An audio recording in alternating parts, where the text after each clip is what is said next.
Welcome to the Blue Mouse Knits. Today I'm going to teach you how to undo a knit together through the back loop. We have a knit together through the back loop here, and I want to undo it. In order to do that, I'm going to go into the 2 stitches below my current stitch on my right hand needle, so these 2 right here, and I'm going to go into them from left to right with my left hand needle. So into the furthest one on the left, and then into the next one, only into the front loops. So from the back it kind of looks like this.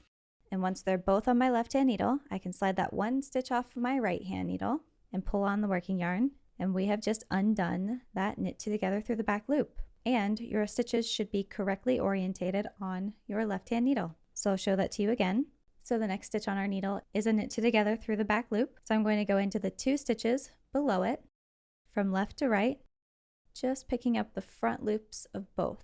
Slide them up onto your left hand needle, and then slide that 1 stitch off your right, pull out the working yarn, and you have just undone a knit together through the back loop.